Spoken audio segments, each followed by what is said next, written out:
Bienvenidos a su programa El Grano de Trigo, un programa para edificar el cuerpo de Cristo y alcanzar a las almas que no conocen al Señor. Mediante escucharlo, el Señor les bendiga. Primera de Tesalonicenses, capítulo 5. Padre, en esta tarde, Señor, te agradecemos porque hemos podido reconocer que tú eres nuestro Padre, que tú eres nuestro Dios. Podemos adorarte, Señor, y expresarte la gratitud de nuestro corazón, que hemos sido lavados y perdonados por esa bendita sangre que fue derramada allí en la cruz, con mucha necesidad en nuestras vidas, en nuestro corazón. Señor, escribe tu palabra en nuestros corazones, en el nombre de Jesús. Amén. Y de las ocasiones no tenéis necesidad, hermanos, de que yo os escriba,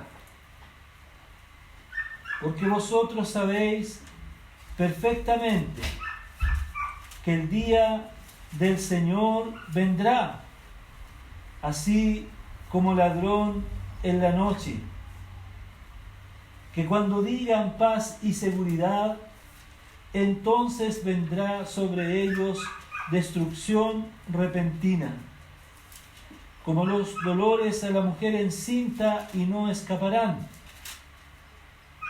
Mas vosotros, hermanos, no estáis en tinieblas, para que aquel día os sorprenda como ladrón, porque todos vosotros sois hijos de luz e hijos del día. No somos de la noche ni de las tinieblas. Por tanto, no durmamos como los demás, sino velemos y seamos sobrios. Pues los que duermen, de noche duermen, y los que se embriagan, de noche se embriagan. Pero nosotros, que somos del día, seamos sobrios, habiéndonos vestidos con la coraza de fe y amor, y con la esperanza de salvación como yelmo. Porque no nos ha puesto Dios para ira, sino para alcanzar salvación, por medio de nuestro Señor Jesucristo, quien murió por nosotros, para que ya sea que velemos o que durmamos, vivamos juntamente con Él. Por lo cual, animaos unos a otros, edificaos unos a otros, así como lo hacéis. Os rogamos, hermanos, que reconozcáis a los que trabajan entre vosotros, y os presiden en el Señor y os amonestan, que los tengáis en mucha estima y amor por causa de su obra, tener paz entre vosotros. También os rogamos, hermanos, que amonestéis a los ociosos, que alentéis a los de poco ánimo, que sostengáis a los débiles, que seáis pacientes para con todos.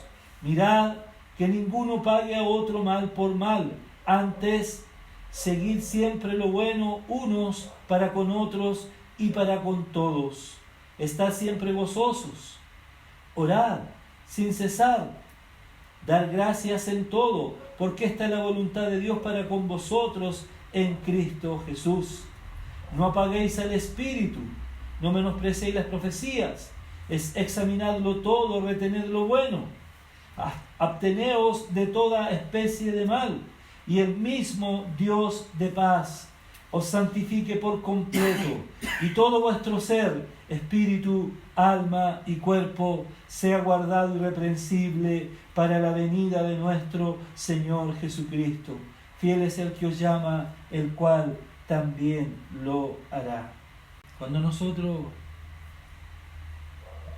podemos comenzar a leer estas epístolas o estas cartas, nos damos cuenta de la labor que el apóstol Pablo, la labor misionera que el apóstol Pablo hizo en estos lugares.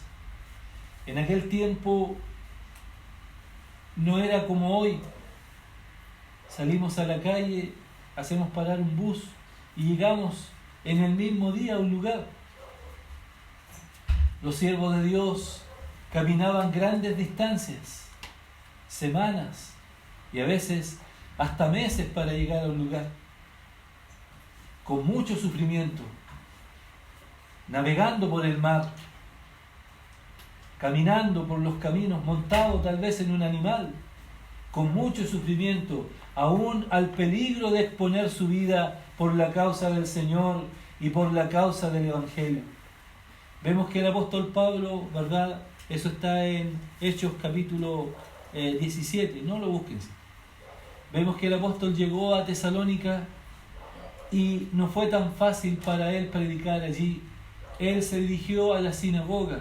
La sinagoga era, ¿no es cierto?, los judíos producto de la desobediencia que habían tenido, ¿no es cierto? Ellos habían sido esparcidos por todo el mundo. Y donde ellos iban, levantaban una sinagoga que era un lugar de adoración, y los judíos de ese lugar, en tal nación, en tal país, se juntaban allí. Y el apóstol Pablo aprovechó esos espacios para ir a hablarle a esos judíos. Como conocedores de la ley, algunos creyeron, algunos recibieron, se convirtieron al Señor, pero otros judíos ociosos, como dice ahí, y malos, de corazón malo. Porque si hay algo que hace mucho daño al corazón del hombre, es la religiosidad. La religiosidad, es verdad, las personas muestran una postura delante de los demás, pero el corazón por dentro es perverso, hipócrita. ¿Comprende? Entonces, ellos no resistieron que algunas personas siguieran al apóstol Pablo, sino que sintieron celo, levantaron falsas calumnias y algunos de ellos fueron encarcelados. Mire cómo es la astucia del maligno. Pues bien, cuando uno, ¿verdad?, en el medio religioso, ¿verdad?, le comparte la palabra a algunas personas, uno tiene la esperanza de que ellos, como conocedores de la palabra, se regocijarán al saber ciertas verdades. Pero cuando la están escuchando, en realidad son los menos que se gozan, y son muchos que sienten celo al escuchar una palabra de verdad. ¿No es cierto?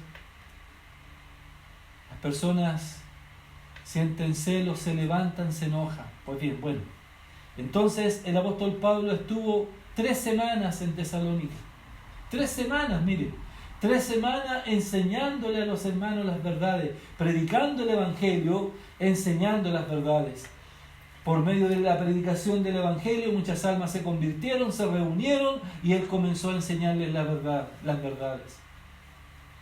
Y los hermanos convertidos en la ciudad de Tesalónica tuvieron un buen testimonio ante las otras iglesias, porque siendo una iglesia nueva, ellos, ¿verdad?, se convirtieron con todo el corazón, con solicitud, con diligencia y con un celo por la verdad.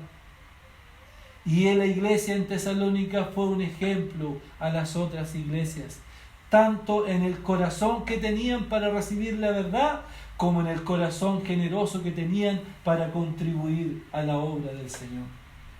No eran una iglesia rica como la iglesia en Corintio, por ejemplo.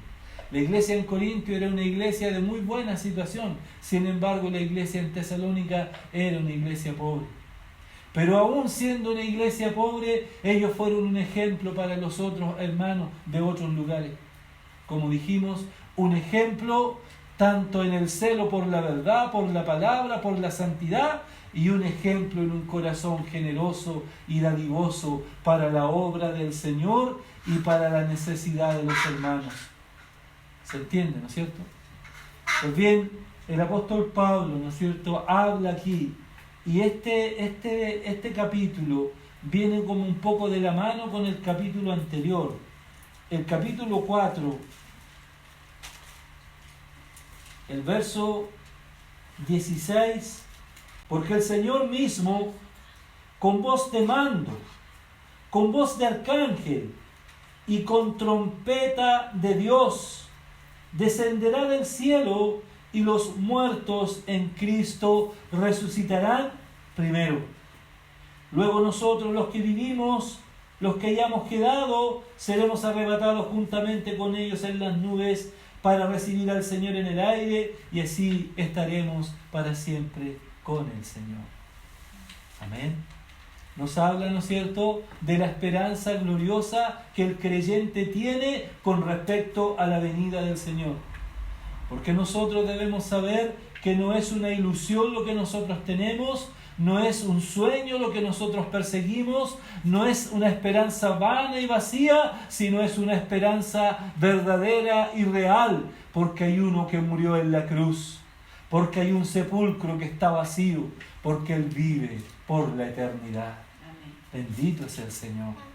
Entonces, teniendo esta esperanza, nosotros podemos entender, dice, que el Señor descenderá de los cielos. ¿Dónde habita nuestro amado Salvador? En el tercer cielo. Allá donde dice, Dios es el que habita en luz inaccesible, donde ninguno de los hombres ha visto ni puede ver. Pero de allá de su gloria el Señor descenderá a los cielos, a estos aires donde nosotros, y dice que nosotros seremos, ¿verdad?, arrebatados, ¿verdad?, seremos arrancados del escenario de esta tierra, ¿no es cierto?, para ir al encuentro del Señor, antes de que comiencen los juicios del Señor, porque nosotros hemos de saber y no podemos perder de vista que los juicios del Señor vienen sobre este mundo. Repito, los juicios del Señor vienen sobre este mundo. Es tanta la maldad, es tanta la hipocresía religiosa, es tanto el engaño, es tanta el orgullo del corazón, que Dios, mire, Dios no ha parado desde que Él fue alzado allá en la nube, ¿verdad? Y de que su Espíritu Santo fue derramado allí en Pentecostés. El Espíritu Santo de Dios, por más de 2000 años, no ha cesado de llamar a las almas al arrepentimiento. Pero los corazones se han endurecido, como dice Hebreos, dice, entre tanto que hay un hoy, dice, si oyereis hoy su voz, no endurezcas tu corazón. Porque ha habido un hoy a través de los tiempos, y aún hasta este tiempo en el cual nosotros estamos viviendo, sigue habiendo un hoy. A pesar de la dureza del corazón, a pesar de la desobediencia, Dios sigue teniendo misericordia con el hombre y la mujer. Pero la puerta de salvación se está cerrando. El Señor está pronta a su venida, y Él prometió que antes de que los juicios de Dios se desaten sobre esta tierra, Él levantaría a su amada. Bendito es el Señor. Es su promesa, nosotros lo creemos. Por lo tanto, el Señor dice aquí que iremos al encuentro, dice, y primeramente los que murieron en Cristo, dice, los que han muerto en Cristo, todos los santos que durante todos estos siglos han muerto creyéndole a Dios, todos los hombres y mujeres que han rendido su vida a Dios, no son como aquellos que no tienen esperanza, dice, gloria a Dios, porque el creyente no muere, sino que el creyente aguarda la venida del Señor, porque será resucitado, su cuerpo será revestido en un cuerpo incorruptible, semejante al de la gloria del Señor, y los muertos en Cristo, dice, en un abrir y cerrar de ojos estarán allá, y nosotros, si quedásemos todavía vivos a su venida, seremos transportados y levantados para ir al encuentro del Señor y unirnos a esa grande nube de testigos que muestra Hebreos capítulo 11. Gloria al Señor. Qué esperanza tan gloriosa tenemos. Y si tenemos una esperanza tan gloriosa, ¿cómo hemos de descuidar este llamado celestial? ¿Cómo hemos de adormecernos? ¿Cómo hemos de enfriar nuestro corazón? ¿Cómo hemos de sacar la mirada de la meta celestial que tenemos, persiguiendo aquí en esta tierra sueños vanos, esperanzas vanas, los caprichos del corazón engañoso? Es tiempo de que abramos nuestros ojos, es tiempo de que despierten nuestros sentidos, porque tenemos un alto llamado al cielo, porque el Señor viene pronto. El Señor juzgará la maldad de este mundo. Puede que a mí me guste eso o no, pero es verdad. Puede que yo lo crea o no. Bueno, gloria a Dios porque lo creo, por algo lo estoy hablando. Pero puede haber alguien que no lo crea. Diga, ustedes hablan puros inventos, puras mentiras. No importa. Si usted no lo quiere creer, es cosa suya. Pero en aquel día usted despertará. Porque aún los que murieron sin Cristo, también más adelante hay otra resurrección para los incrédulos. Pero esa resurrección de los incrédulos no es para gloria y vida eterna, sino es para perdición eterna de sus almas. Bendito sea el Señor. Por lo tanto, en esto que estamos hablando y compartiendo, ¿no es cierto?, nos advierte el apóstol y nos dice, el verso 5.1 dice, pero acerca de los tiempos y de las ocasiones dice, no tenéis necesidad, hermanos, de que yo os escriba, porque vosotros sabéis perfectamente que el día del Señor vendrá como ladrón en la noche. Es decir, los creyentes de Tesalónica, ellos habían entendido perfectamente que el Señor habría de regresar. De hecho, si vamos más atrás, en el libro de los Hechos, cuando estaban los discípulos allí, mientras el Señor estaba siendo alzado, con mucha pena ellos miraban al Señor cuando era levantado, ¿no es cierto?, y una nube le ocultaba, y dice que vinieron 2 varones con vestiduras blancas que eran ángeles, y le dijeron a los discípulos, varones galileos, ¿qué estáis mirando aquí? A este mismo Jesús que ha sido tomado al cielo, así como le habéis visto ir, así también vendrá. Aleluya. Mire, desde el principio ya se anunció la esperanza y ya se anunció el regreso del Señor. ¿Espera usted a Jesús? ¿Espera usted el regreso del Señor? ¿Pero cómo lo espera? Ahí vamos a ver. Entonces, el día del Señor vendrá como ladrón en la noche. Pues bien, ¿a qué se refiere esto? Un ladrón nunca avisa cuando va. No tendría sentido que un ladrón te avisara. ¿Sabes qué? En esta noche voy a ir a tu casa a robar. No tiene sentido. Usted se armaría hasta los dientes y lo esperaría, ¿no es cierto? El Señor dijo que, en un sentido, dice que su venida es como ladrón en la noche. Ahora, el día, dice un pasaje por ahí, dice, el día ni la hora nadie lo sabe, sino solo mi Padre que está en los cielos. ¿Por qué no dijo el Señor día y hora y fecha? Como algunos se han tentado, algunas religiones, ¿verdad?, como los testigos de Jehová, como los adventistas, como los mormones, han sido tentados en el pasado y dijeron día, hora y fecha de una posible venida del Señor. Y eso es una mentira del diablo, porque el día ni la hora nadie lo sabe. Es cierto, sí, que debemos estar atentos a las señales, pero debemos creer que el Señor viene pronto porque su palabra se está cumpliendo. Amén. Entonces, nosotros nos damos cuenta que el Señor dijo que Él vendría como un ladrón de noche. ¿Por qué? ¿Por qué de noche? Porque el mundo entero está en una tremenda tiniebla. Donde hay tiniebla hay oscuridad. Donde hay oscuridad hay pecado. Y donde hay pecado gobierna el maligno. ¿Comprende? El maligno, estas últimas décadas, estos últimos años, ha desatado un tremendo manto de tinieblas sobre el mundo entero. Y la gente está engañada, mire la necedad de la gente. La gente está engañada. Las leyes de los animales, cuidando a los animales, los perros llegan a estar gordos en la calle, cuidando el medio ambiente, cuando el corazón por dentro del hombre está podrido. ¿Se da cuenta? ¿Puede entender? Es decir, la maldad, el engaño, el amor a todas las cosas que se ven, pero el hombre no es capaz de examinar su propio corazón y darse cuenta que su vida está esclavizada bajo el pecado. Por eso el mundo está en tinieblas y el mundo no se dará cuenta de la venida del Señor, pero sí los que esperamos al Señor nos daremos cuenta. Gloria al Señor. El mundo dirá, ¿y dónde están? Desaparecieron 50, 100, 1000, 10.000, ¿dónde están?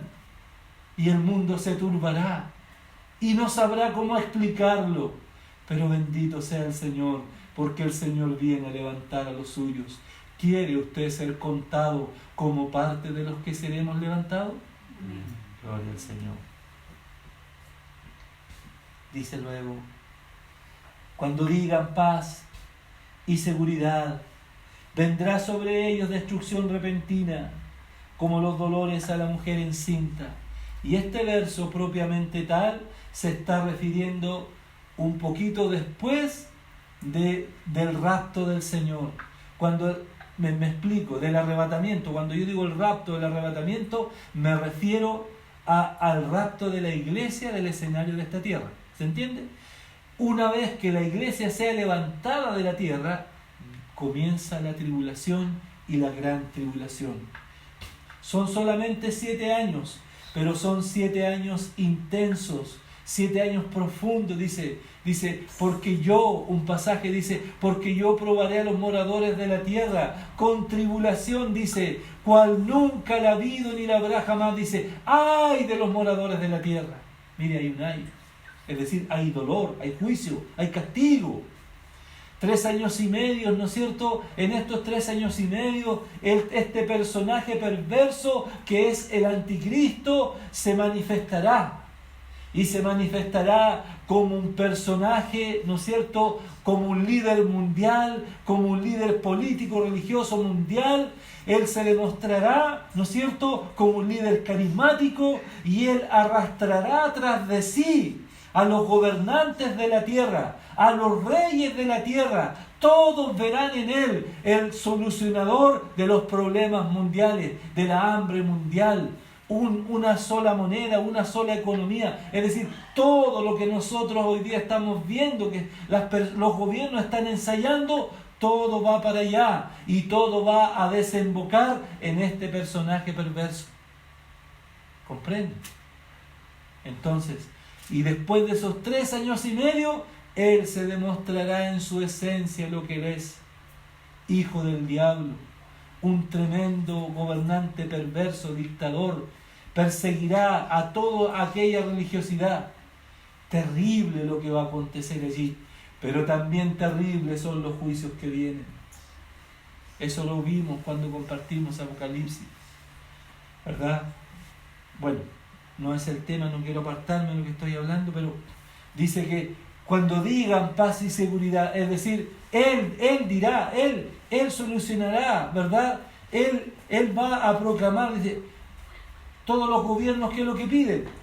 Paz y seguridad, ¿cierto? Todos los gobiernos están tan desesperados con el terrorismo, con el narcotráfico, con la delincuencia, no saben qué hacer. Pero este personaje en aquellos días, Él se manifestará como el solucionador. Pero dice, cuando digan paz y seguridad, vendrá sobre ellos destrucción repentina. ¿Por qué? Porque Él les va a permitir a los judíos, ¿verdad? Y se dice también que Él es de una ascendencia judía. Se dice que Él también es judío.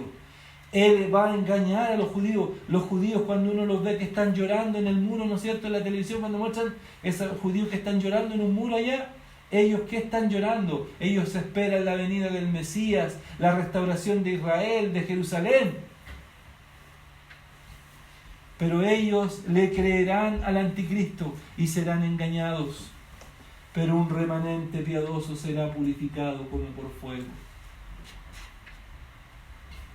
Es imposible no tocar allá estas cosas. Pero mire, dice, Él entrará, dice, Él les permitirá.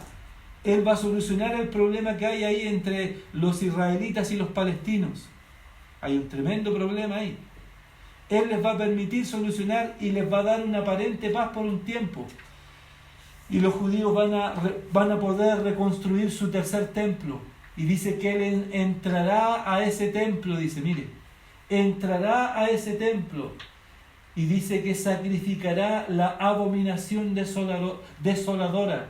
¿Qué significa eso? Que sacrificará un animal inmundo. ¿Cuál es el animal que los judíos en el Antiguo Testamento sacrificaban? Un cordero, un buey, que son animales limpios. Pero sacrificará un animal inmundo para pisotear la santidad de Dios y Él se proclamará a sí mismo Dios. Qué tremendo. Bien, entonces, bendita es la esperanza que la iglesia tiene. Si usted quiere ser relajado, si usted quiere ser descuidado, si usted quiere mostrarse indiferente, si usted quiere irse en pos de este mundo y no aguardar la venida del Señor y quedarse para la tribulación, allá usted. Pero yo quiero esperar la venida del Señor. ¿Quiere usted esperar la venida del Señor? Amén. Gloria al Señor. Amén. Dice, mas vosotros, hermanos, no estáis en tiniebla, dice, para que aquel día os sorprenda como ladrón. Porque todos vosotros sois hijos de luz e hijos del día. No somos de la noche ni de las tinieblas. Por tanto, no durmamos como los demás, sino velemos y seamos sobrios. Pues los que duermen, de noche duermen, y los que se embriagan, de noche se embriagan. Es decir, el creyente, ¿no es cierto?, el hombre, la mujer que ha recibido a Jesús en su vida, dice que hemos sido trasladados, mire, de las tinieblas a la luz de su amado Hijo, de la potestad de Satanás a Dios. Qué hermoso es tener la luz de Dios. Qué hermoso es tener la luz de Dios morando en nuestros corazones. ¿Qué pasa cuando un corazón no tiene la luz de Dios? El hombre no sabe para dónde va. El hombre no sabe lo que hace y el hombre no sabe lo que quiere. Porque las tinieblas lo engañan. El hombre quiere una cosa y después que la tiene no le encuentra sentido a eso y va por otra cosa. Porque así es el engaño de este mundo, así es la mentira de Satanás, así es el hombre gobernado por el maligno y con su corazón lleno de tinieblas. Pero cuando está la luz, bendito sea Dios. ¿Qué pasa cuando está la luz en un corazón? El hombre sabe lo que quiere, el hombre sabe para dónde va y el hombre sabe quién lo guía y quién lo guarda. Gloria al Señor. Amén. Porque cuando está la luz se disipan nuestras tinieblas, se disipan nuestros temores, se disipan nuestras incertidumbres, se va nuestra desconfianza, se va la amargura y el Espíritu Santo viene a inundarnos de paz y del gozo del Señor. Porque solo en el Señor hay plenitud de gozo. Amén. Luego dice,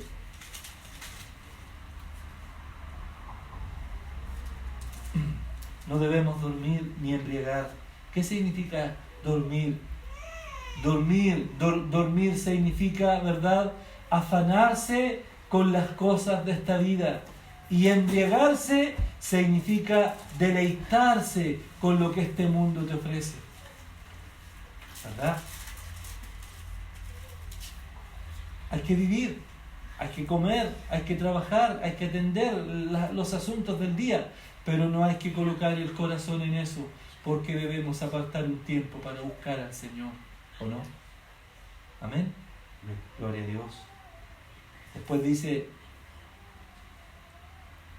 pues, el verso 8, pero nosotros que somos del día, seamos sobrios y habiéndonos vestido, dice, con la coraza de fe y de amor y con la esperanza de salvación como yelmo. Porque no nos ha puesto Dios para ira, sino para alcanzar salvación por medio de nuestro Señor Jesucristo, quien murió por nosotros, para que ya sea que velemos o que durmamos, vivamos juntamente con Él. Por lo cual, animaos unos a otros y edificaos unos a otros, así como lo hacéis. Pues bien, aquí se nombran tres cosas.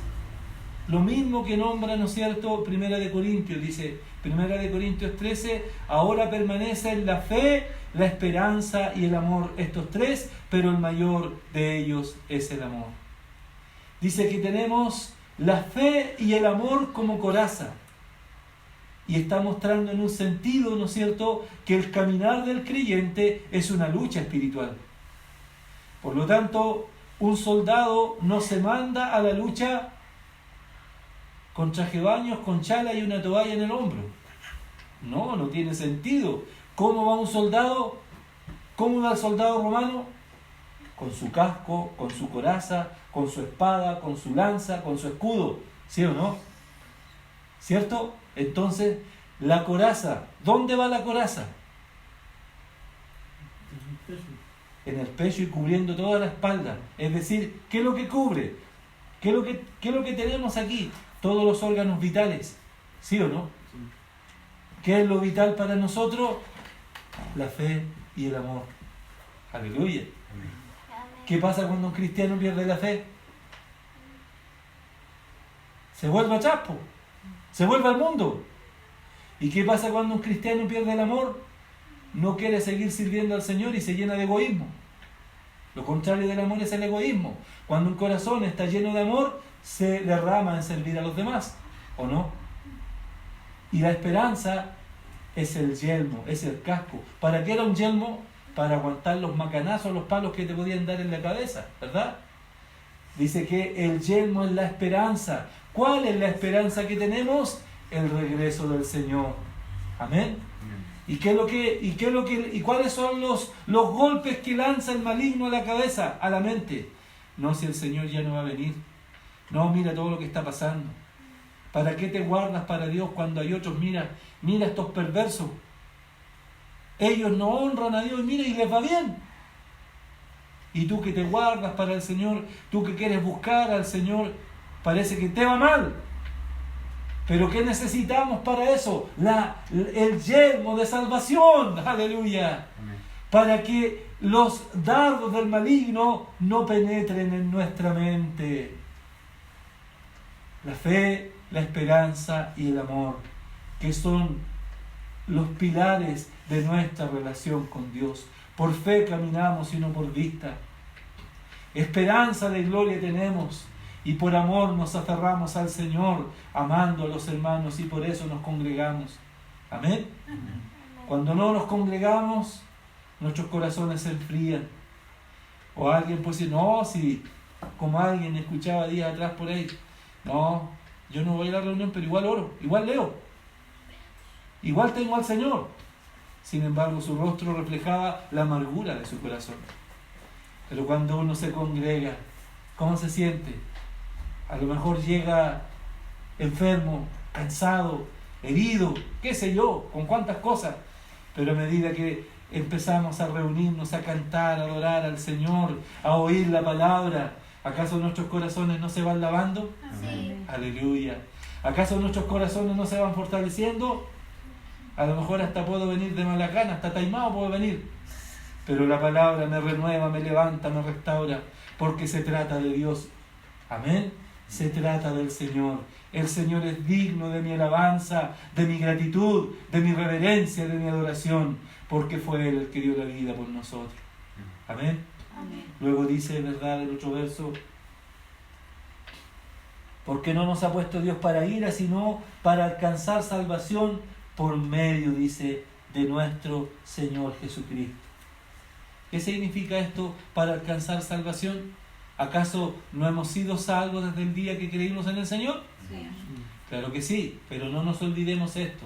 La salvación de Dios es completa, mire. Nosotros, la palabra dice que tenemos espíritu, alma y cuerpo. Dios nos salvó pagando el precio en la cruz por nuestros pecados y dando vida a nuestro espíritu para que tengamos comunión con Dios y limpiando nuestra alma. ¿Cierto? Pero dice que hoy Dios nos sigue salvando, ¿no? Sí. Claro que sí, nos salva cada día. ¿De qué nos salva cada día? Nos salva de las tentaciones de este mundo, de las acechanzas del diablo y de los deseos de nuestra carne. ¿Se da cuenta? Qué importante entonces que nosotros mantengamos la comunión con el Señor, porque somos salvos de las acechanzas del maligno, de la tentación de este mundo y de los apetitos de nuestra carne que se levantan para apartarnos de Dios. Y finalmente la salvación de Dios, dice, en aquel día nos transformará este cuerpo de humillación y recibiremos un cuerpo semejante al de la gloria del Señor. Es decir, la salvación de Dios es completa, obrando en nuestro espíritu, en nuestra alma y en nuestro cuerpo. Amén. Amén. Gloria al Señor. Luego aquí hay una parte que tal vez podía yo pasar por alto, pero es necesario hablarla también porque está dentro de la verdad. Dice, os rogamos hermanos,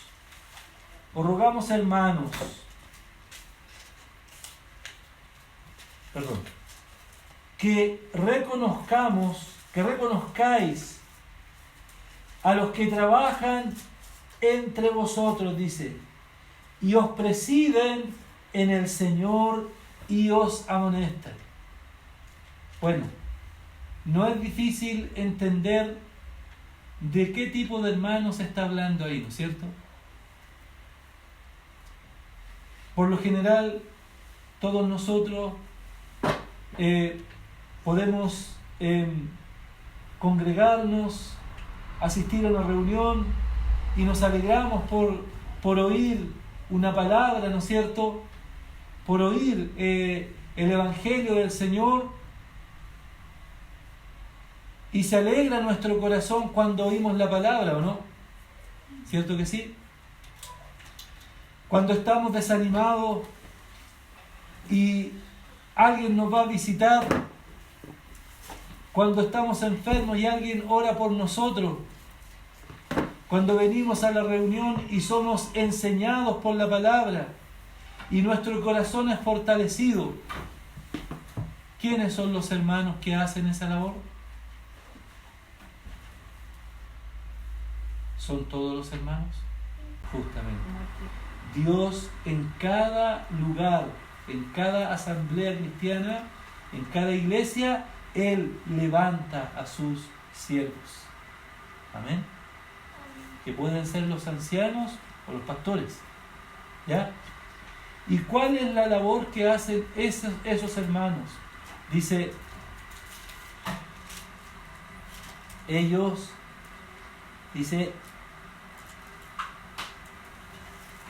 trabajan, presiden y amonestan. ¿Qué es trabajar? Cuando una oveja está enredada en la zarza, ¿qué hace? La va a buscar, la saca de la zarza y la vuelve al rebaño, ¿o no? Cuando un hermano está turbado y mediante la conversación puede haber un consejo para ese hermano que está turbado. Cuando llegamos a la reunión y hay una enseñanza de la Escritura, Dios coloca palabras, ¿verdad?, para enseñar. Entonces, ¿qué debemos hacer con esos hermanos que trabajan en el Señor, que nos presiden, o sea, presidir, o nos guían, presidir es guiar, y que nos amonestan en el Señor? ¿Cuántas veces quisiéramos que esos hermanos simplemente nos dijeran lo que nosotros queremos oír? Si esos hermanos nos dijeran lo que nosotros queremos oír, estaríamos tan contentos con esos hermanos. Pero ¿qué clase de siervos serían esos hermanos? ¿Cierto? Esos hermanos que sirven, no hablan ellos lo que ellos quieren hablar, ni ellos dicen lo que los otros quieren escuchar. Ellos hablan porque son representantes del Señor, y ellos hablan lo que Dios les pone en el corazón y en la boca. Gloria al Señor. Amén. Amén. Entonces, ¿qué debemos hacer con esos hermanos? Dice aquí el verso de más abajo, que los tengáis en poca estima. Dice así, que los tengáis en mucha estima. Mire, desde ya nosotros nos amamos en el Señor, ¿no es cierto? Y nos estimamos todos. Por eso oramos por los hermanos, por eso preguntamos por el otro hermano, ¿ya? Pero dice que debemos que reconozcáis, ¿verdad que dice él? Que lo mejor, que los tengáis en mucha estima. Es decir, no solo debemos tener estima por esos hermanos, sino tener mucha estima por ellos. ¿Por qué? Porque a través de esos hermanos, Dios lleva adelante su propósito. ¿Se da cuenta? A través de esos hermanos, Dios lleva adelante su propósito. ¿O no? Nosotros debemos estimar a los hermanos que nos pastorean, a los que nos visitan, a los que nos instruyen, a los que oran por nosotros, a los que nos corrigen y nos amonestan, aún aunque no me guste lo que me digan, pero lo recibo de parte de Dios. Debemos valorarlo, debemos tenerlos en estima, y no en poca, sino en mucha. ¿Cierto? Pero mira el pueblo cristiano, realmente cuán poca estima el pueblo tiene por los siervos de Dios. ¿Por qué? Porque a veces se piensa que yo tengo problemas, que yo sufro, que yo me enfermo, que yo me canso, que yo tengo necesidades, pero a veces se piensan que los siervos de Dios, pastores o ancianos, se piensa que son superhombres y que no les pasa nada. No, si ellos no tienen derecho a comer. Cuando Dios bendice tu mesa y cuando Dios te da más, y tú dices, chuta, ¿por qué no llegó más? Preocúpate del siervo que te pastorea. Preocúpate del siervo que te instruye. Preocúpate del siervo que ora por tu alma. Porque así como tú tienes necesidad, Dios quiere a través de ti bendecir también a esos siervos. Amén. Luego dice, que los tengáis en mucha estima y amor, dice, por causa de su obra. No todos están dispuestos a salir en cualquier momento y a cualquier hora a ir a ver a otra persona o ir a cualquier lugar a predicar el Evangelio, ¿verdad? Pero estos hermanos tienen una obra que hacer delante del Señor. Debemos tenerlos en estima y orar por ellos. Amén. Ahora alguien dirá, sí, si yo tengo estima por los hermanos que sirven, porque yo oro por ellos. Amén. Pero si dices eso, estás cumpliendo solo una parte de lo que Dios te está demandando. ¿Por qué? Porque te falta la otra parte, te falta lo concreto. ¿Cuál es lo concreto? Que tú puedas también preocuparte si ese hermano tiene o no tiene necesidad, si ese hermano tiene o no tiene para moverse en la obra del Señor. ¿Se da cuenta que a veces nuestra visión es estrecha? ¿Cierto? Porque solo estamos acostumbrados, Señor, que no falte el pan en mi mesa, que no falte el calzado en mis zapatos, que no falte la chaqueta en mi espalda, pero no nos preocupamos de que hay una necesidad en los que también hacen la obra del Señor. Amén. Alguien un día dijo, pero dime, ¿qué es lo que tú necesitas? Anótamelo en un papel. ¿Qué sentido tiene eso? ¿Acaso el Espíritu de Dios no da testimonio? Claro que sí. ¿Amén? Amén. Bueno, sigamos. También os rogamos, hermanos, dice, que amonestéis a los ociosos, que alentéis a los de poco ánimo, que sostengáis a los débiles y seáis pacientes todos unos con otros. Ociosos, poco ánimo y débiles. ¿Ociosos en qué sentido? Ociosos en que me preocupo solo por mí y no soy capaz ni siquiera de ir a ver a otro hermano o de orar por otro hermano. De poco ánimo porque con facilidad me desanimo, y débil porque al no buscar al Señor me voy debilitando en mi relación con Dios. Por eso dijo el Señor, separados de mí nada podéis hacer. Cuando nosotros permanecemos unidos al Señor, mire, hay una consecuencia bendita. Usted es bendecido y tiene también para bendecir a otro. Amén. Gracias, Señor. Mirad que ninguno pague a otro mal por mal, dice. Antes bien, siempre lo bueno uno para con los otros. Estad gozosos, orad sin cesar, dad gracias en todo, no apaguéis al espíritu, menospreciéis la profecía, examinadlo todo, retened lo bueno, dice, y absteneos de toda especie de mal, dice. Y el Dios de paz os santifique por completo, y todo vuestro ser, espíritu, alma y cuerpo, sea guardado irreprensible para la venida del Señor Jesucristo. Fiel es el que os llama, el cual también lo hará.